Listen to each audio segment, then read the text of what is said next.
神社参拝は参拝三拍手一拝が正式な作法である。ようこそお参りくださいました。宮崎神社の宮司です。皆さん、こんな言葉噂聞いたことないでしょうか。神社参拝三拍手一拝が正式な作法である。インターネットや SNS 上で、このような言葉見かけたことないですか。明治政府が本来の参拝作法を不当に変えたとか、 GHQ が日本人の霊的な力を恐れて三拍手を封印したとか、八家神道の秘伝こそが隠された真の参拝作法であるとか、皆さん見たことないでしょうか。ちょっと待ってください。現役の宮としてはっきりと申し上げます。ちょっとそれ怪しいです。私はですね、この参拝三拍手一拝、この信仰そのものを嘘だ、間違いだと否定するつもりはございません。信仰の形は人それぞれ、それは尊重すべきものだと思います。ただですね、実際に神社でこの作法が広まると、神社側としては困ることがあります。本日はなぜそのような話が広まったのか、そして歴史的な資料などからですね、いろんな噂ですね、そういう確認をしていくため、丁寧に解説をしてまいります。なぜ今この動画を撮影したのかと言いますと、参拝三拍手一拝こそが正式な参拝作法というこの言説、この数年急速に広まっています。TikTok や YouTube、X などで運気が上がる、封印された古代の秘宝など、そういった刺激的な言葉と一緒にですね、動画が結構拡散されているようです。実際にお参りをした方からですね、参拝三拍手一拝の方が正しいんでしょ、正式なんでしょと、聞かれることも増えてます。神社にですね、関心を持っていただいている、そういった方が増えるというのは、神職としては本当に嬉しいことなんです。ありがたいことなんです。だからこそちゃんと知っていただきたいことがあるんです。神社として神職としてきちんと伝えておかなければならないことがある。そのように感じたので、この動画を撮影をしています。では本日の動画のですね、ポイント3つございます。まず1つ、参拝作法の歴史について。参拝三拍手一拝が古来唯一の正式な作法という前提、それについて歴史的な資料から確認をしてまいりましょう。2つ目、言説の2本柱の確認、八家神道の秘伝説、そして GHQ 陰謀説について具体的な資料に基づいて確認をしてまいりましょう。そして3つ目では、現在の2杯2拍手1杯はどのようにして成立したのか。私たちが参拝において本当に大切にすべきことは何なのか。神職としての、私の考え方についても率直にお伝えいたします。それでは始めてまいりましょう。まず歴史の話から入りましょう。参拝三拍手一拝こそ古来伝わる唯一正式な参拝作法だという類の言説。この前提にはですね、明治以前にはお辞儀、はいですね、はい、そして拍手の回数、これも全国共一の正式な作法があったはずだという思い込みが含まれているようです。しかし資料を確認しますと、近代国家成立以前の日本にはですね、全国一律の参拝作法が存在していたという、そういった証拠は見当たりませんでした。時代ごとの参拝作法の変節というのをちょっと示しております。例えば平安時代の前期に編纂されました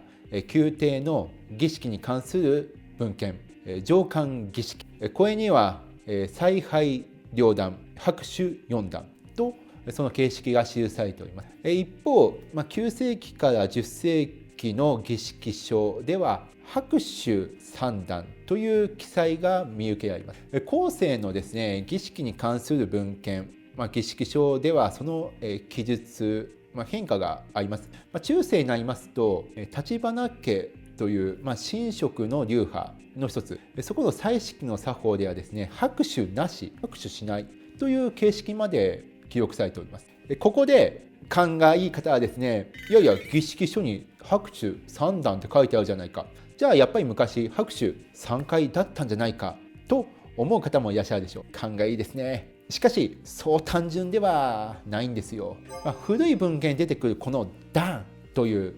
手を何回打つかのまとまりを示す単位でございます。実はこの、段1段がですね、具体的に拍手何回打ったのか、これはですね、江戸時代のトップクラスの学者たち、本居宣長ですとか、伊勢神宮の神職であった荒木田経正など、いろんな学者の方々がですね、激しい論争を繰り広げておりまして、1段は1回だという説もあれば、いやいや1段は4回打つことだとかね、8回だとか、いろんな説があったりします。つまり文献に3段と書いてあってもイコール拍手3回打ったとは限らない、なかなか言い切れないものなんです。そのように昔の学者の方々がですね、正解分からず議論重ねるほど昔の作法というものは多様でした。これが唯一そして正解だというのはですね、なかなか断言できないようです。そしてここで拍手だけではなくてお辞儀ですね、はいの回数についても同じです。古い記憶によりますと4回お辞儀するとか8度杯8回お辞儀するとか、多数登場します。ある学者によってはですね、4度杯こそ日本における本来の拝礼のあり方であるという指摘までされております。つまり拍手だけではなくて3回お辞儀をする参拝ですね、そのこと自体もですね、古来の統一された正しい正式な作法であったという、歴史的な事実というのは断言は難しいでしょう。それを裏付ける資料というものは見当たりません。明治に入っても作法はですね、すぐに統一はされませんでした。もう多くの方々がですね、もうけんがくがくの議論を重ねに重ねて、それでもですね、一応形になんとかなったという感じですかね。記録を読みますと、4拍手1杯ですとか、手を8回打つ矢日立てなど、複数の作法がですね、神社ごと、神職の流派ごとに並列していたことが記録を読むと分かります。3杯3拍手1杯が古来全国共通の正式な作法だったという主張はですね、こうした多様な歴史的背景を完全に無視したものかと私は思います。そもそもそんなにね、全国統一で正式な作法があったんだったら、それがすんなり採用されているはずです。時代や地域によって作法はですね、多様であった。こういったこともですね、この日本ならではの信仰の姿ではないかと、私は豊かだなと思います。続いて第2の革新でございます。八家神道の秘伝説と GHQ 陰謀説に移ります。まず八家神道について。八家神道、なんか聞き慣れない言葉が出てきましたね。まずそこから解説をいたしましょう。八家神道とは、八家、これ白河家のことです。白河家が伝えてきた神道の流派を指します。白河家というのは崋山天皇の皇祖信実王を祖として平安の末期以降ですね、明治に至るまで神儀博という、朝廷の神事全般を統括する長官を世襲していた格式のある公家の家柄です。貴族様です。これはですね、歴史的な資料からも確認できることです。問題はここからです。SNS 上のですね、言説では3杯3拍手1杯はこの白河家が代々守って伝えてきた秘伝であり、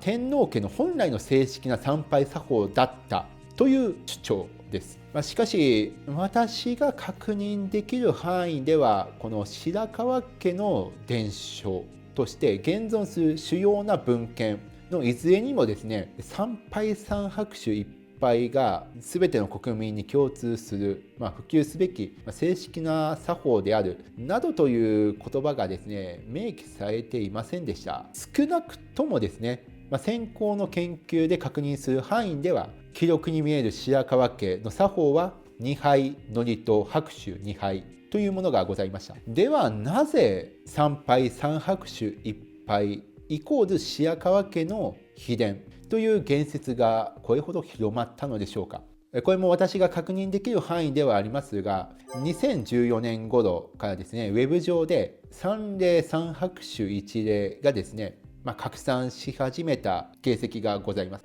近年では YouTube、Instagram、TikTok、X のインフルエンサーによって運気が上がる秘密の作法などとして広がりを見ております。そしてここにですね、ちょっと構造的な問題もあるんです。白河家というのがですね、昭和30年頃に正当な継承者がいなくなって断絶しています。後継者いないんですよ。白河家というのがもうなくなっている。これが何を意味をするのかと言いますと、後継者がいないから誰も否定ができないということになりません。逆です。後継者がいないから誰もその内容を証明することができないということです。検証できない主張です。それは歴史的、学術的には真実の資格を持ち得ないものではないかなと私は考えます。皆さんはいかがでしょうか。次に GHQ 封印説、この確認をいたしましょう。 GHQ が三拍手を封印した参拝作法を変えたというこういった類の主張、戦後ですね、占領軍が出した神道指令、正式には、スキャビン448あるいは、国家神道、神社神道に対する政府の保障、支援、保全、監督並びに、公府の配布に関する権という文章がございます。長ったらしい。この指令のですね、主たる目的というのは国家と神道を分離する政教分離であり、また軍国主義との結びつきを解体をするということにございます。これも私が確認できる範囲ではございますが、一般の参拝者や神職の拍手の回数、お辞儀の回数といった身体的な所作を指定制限するという条文はですね、原文には見当たりませんでした。そもそも信教の自由を掲げていた占領軍の政策の根本理念からしてもですね、個人の拝礼の作法を細かく指定するというのはですね、少なくとも神道指令の本文からは整合しにくいと言えます。で、ここでのポイントはですね、現在確認できる資料の範囲では白河家の文献に参拝三拍手一杯の記述は見当たらない。 GHQ が参拝作法を変更した命令書も確認されていないということです。ではですね、現在のこの2杯2拍手1杯、なぜ標準化されたのか。明治の頃ですね、近代国家として公的な祭祀の形を整えるために内務省や神職たちがですね、長い時間もう議論を重ねてきたその結果でございます。明治初期のですね、内務省告示により、標準化作法などのですね、統一など、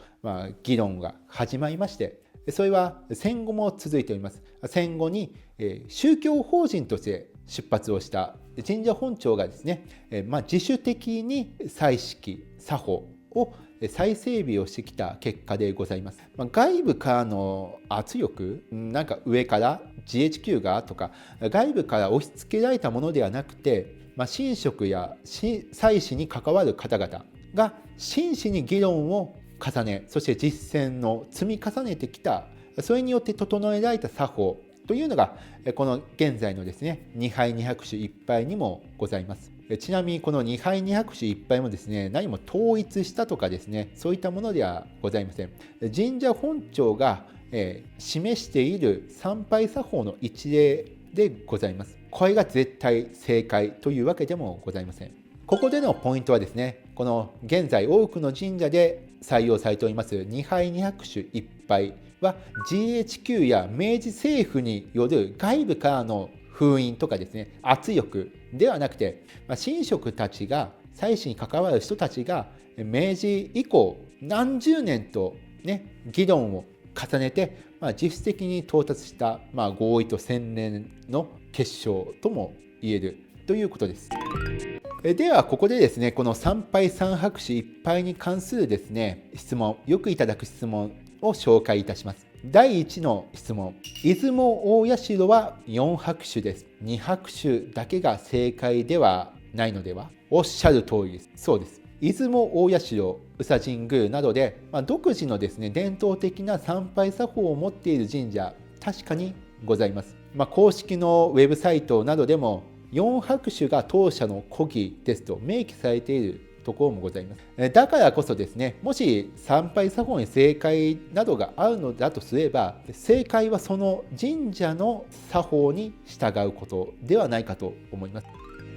第2の質問、増加三神を崇敬することは悪いことですか？もちろん悪いことではございません。参拝三拍手一拝、その根拠といたしまして、増加三神を例として挙げる方が多くいらっしゃいます。増加三神、雨の皆方主の神、高見結びの神、神結びの神、増加三神でございます。この増加三神の崇敬は、古事記の世界観に根ざした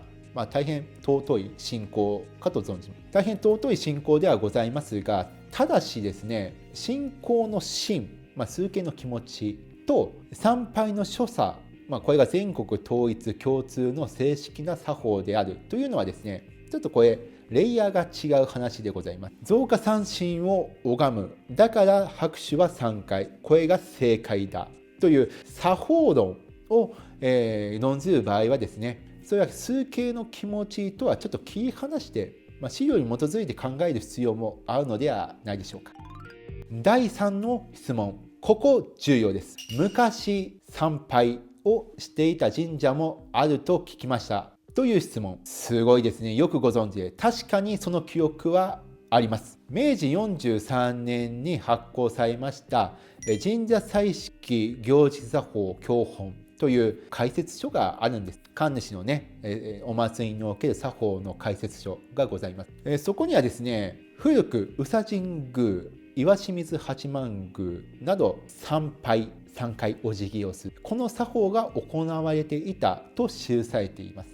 じゃあやっぱり参拝あるんじゃないかと思いますよね。しかし同書にはですね、同時にこういった指摘もございます。参拝、そして7拝9拝というのは、もともとは外国や仏教の作法、仏式拝であり、一部の神社がその当時ですね、一時的に行っていた特例と見るべきであるというふうに記されております。つまり参拝のですね、記録はあるにはあるんですが、それが神道古来の全国で行われていた正式な作法であったという根拠にはなり得ないでしょう。その当時の一時的に行われていたもの、外来の文化の影響によって